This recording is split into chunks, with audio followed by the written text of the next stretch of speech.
Saravanabhava ஆத்திய சுரலட்சுமி YouTube channel அன்பர்கள் அனைவருக்கும் அன்பான வணக்கங்கள். இந்த பதிவு 2024 ஆங்கில புத்தாண்டுக்கான சிறப்பு பலன்களை காணவிருக்கிறோம். அன்பர்கள் அனைவருக்கும் என் இனிய உளம் கடிந்த புத்தாண்டு தின நல்வாழ்த்துக்கள். இந்த வருடம் 12 ராசிக்கும் என்ன மாதிரியான சுபமான நிகழ்வுகள் நடைபெறவிருக்கு என்பதை துல்லியமான பலன்களாக நம்ம காணலாம்.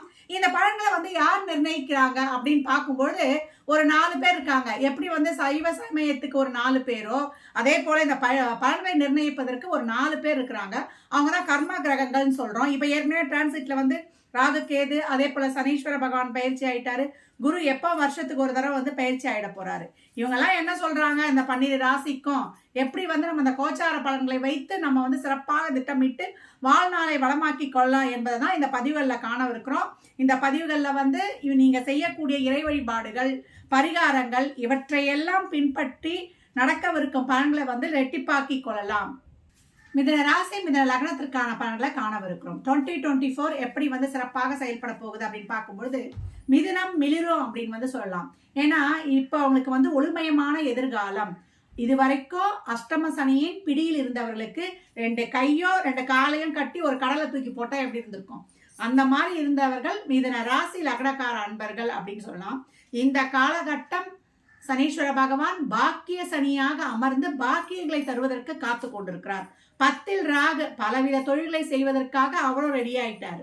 குரு பகவான் நம்மளுக்கு 11, 12 என்ற இடங்களில் பயணிக்க போகிறார். இது வரைக்கும் என்னுடைய முயற்சி எதுவுமே சித்தி ஆகலாமா அப்படின்னு சொல்றவங்களுக்கெல்லாம் இந்த காலகட்டம் உங்கள் எண்ணிய எண்ணங்கள் எண்ணியவாறே செயல்படும். வருஷ ஆரம்பத்துல இருந்து ஒரு குறிக்கோளே வச்சிடுறோம். ஒரு 10 அம்ச திட்டம் மாதிரி 20 அம்ச கோரிக்கைகளை போடுறோம்.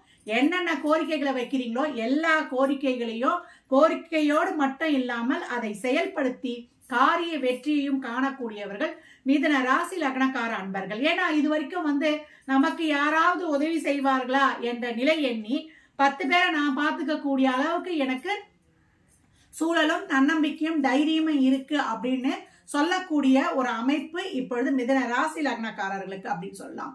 தொழில் ரொம்ப சிறக்கும். இது வரைக்கும் தொழில ரொம்ப பிரச்சனையா இருந்தது அப்படின்றவங்களுக்குலாம் தொழில் செய்யற இடத்துல ஒரு நல்ல இணக்கமான சூழல், அதே போல ஊதிய உயர்வுடன் கூடிய உத்தியோக உயர்வு உண்டு.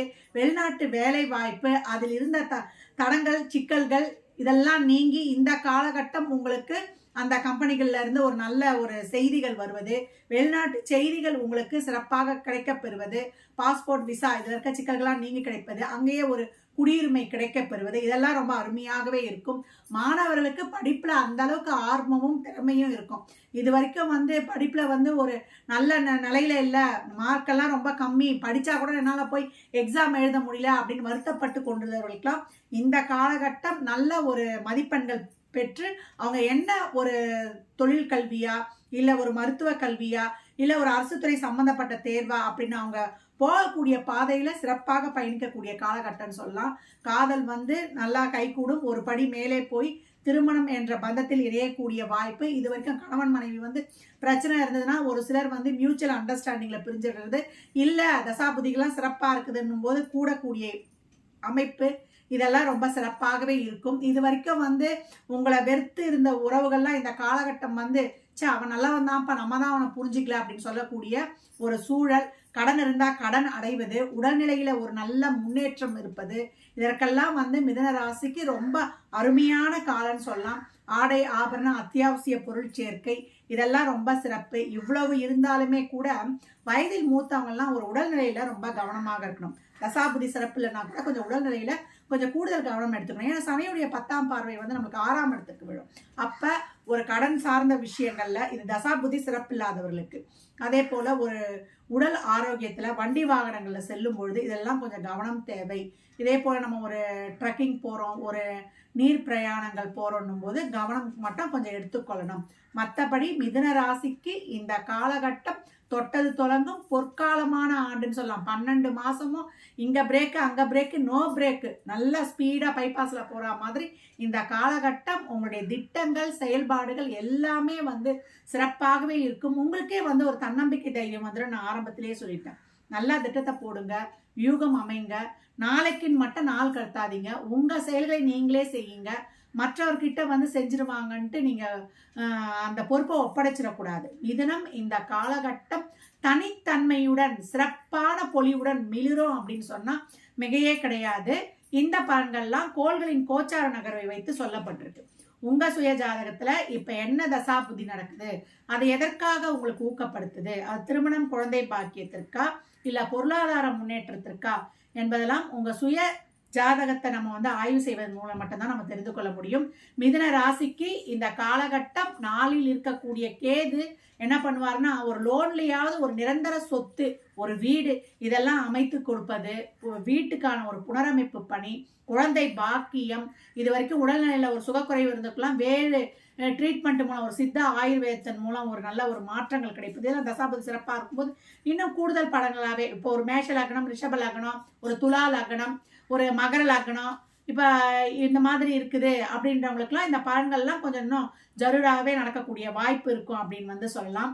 மற்றபடி மிதுனம் அனைத்து தரப்பினருமே இந்த காலகட்டம் செய்யக்கூடிய முயற்சிகளுக்கு கனிவான பலன்கள் உண்டு அப்படின்னு வந்து சொல்லியாச்சு. காதல் மலரும், கற்கண்டாய் தித்திக்கும், இறைவன் கருணை எனும் பெரியவர்களின் சம்மதம் கிடைக்கும்.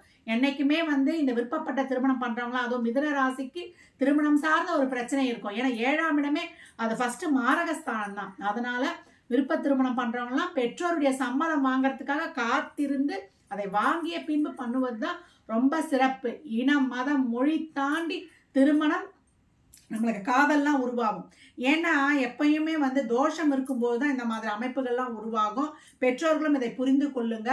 நம்ம பிள்ளைகளுக்கு ஒரு தோஷம்லாம் இருக்குதுன்னும் போது இந்த மாதிரி வேறு மதம் இனங்களில் பண்ணும்பொழுது அந்த தோஷத்தை நீக்குவதற்கு இதெல்லாம் ஒரு பரிகாரமாகவே இருக்கும். மிதுன ராசி இந்த காலகட்டம் வந்து வழிபட வேண்டிய தெய்வம் என்னன்னு கேட்டிங்கன்னா, உங்களுக்கு முருகர் வழிபாடு ரொம்ப சிறப்பு. சுவாமி மலை முருகனை வழிபடும் பொழுது உங்களுக்கு அபரிமிதமான பலன்கள் நடைபெறும். கந்தகுரு கவசம் என்ற பாடலை தொடர்ந்து கேட்பது, அதே போல கந்த சஷ்டி கவசம் இதையெல்லாம் கேட்டுக்கொண்டு வரும்பொழுது உங்களுக்கு அபரிமிதமான பலன்கள் நிறைய நடக்கும் அப்படின்னு வந்து சொல்லலாம். நிறைய தான தர்மங்கள் பண்ணுங்க. அதே போல துளசிக்கு தீபம் ஏற்றி வழிபடும் பொழுது பெண்களுக்கு இன்னும் வந்து அவங்க எண்ணிய எண்ணங்கள் எண்ணியவாறே கைகூடும் அப்படின்னு வந்து சொல்லலாம். நிறைய சித்தருடைய ஜீவ சமாதி வழிபாடு, அது உங்களுக்கே வந்து அந்த ஒரு ஆறா கனெக்டிவிட்டி ஆகிடும். என்ன சித்தரை வழிபட்டா நம்மளுக்கு எப்படி கிடைக்கும்ன்றது உங்களுக்கே வந்து அதற்கான அமைப்புகள்லாம் தானே வந்து கிடைக்கும் அப்படின்னு வந்து சொல்லலாம். அதனால வியாழந்தோறும் ஒரு குரு வழிபாடு வைத்துக் கொள்வது உங்களுக்கு அபரிமிதமான பலன்களை தரும். சுப செலவுகள், சுப விரயங்கள், ஒரு நல்ல முதலீடுகள், இந்த முதலீடுகள்லாம் உங்ககிட்டே இருக்கிற மாதிரி பார்த்துக்கணும். அது வந்து ஒரு நகையில போடுறதோ, இல்லை ஒரு இடத்துல இன்வெஸ்ட்மெண்ட் பண்ணுறதோ, இல்லை ஒரு ஃபிக்ஸடாக ஒரு பேங்க்ல வந்து இன்வெஸ்ட்மெண்ட் பண்ணுறதோ, இதெல்லாம் உங்கள் கையில் இருக்கிற மாதிரி பண்ணிக்கொள்வது தான் உங்களுக்கு சிறப்பு. மிதுன ராசி லக்னக்கார அன்பர்கள் வாழ்நாள் முழுவதும் சிறப்பான பலனை அடைவதற்கு என் மனமார்ந்த வாழ்த்துக்களை தெரிவித்துக் கொள்கிறேன். மற்றும் ஒரு சிறப்பான பதிவில் சந்திக்கும் வரை தங்களிடமிருந்து விடைபெற்றுக் கொள்வது ஆதித்ய சொர்ணலட்சுமி. மிக்க நன்றிகள். வாழ்க வளமுடன், வாழ்க வளத்துடன், வாழ்க நிறைவுடன். நற்பவி நற்செழி.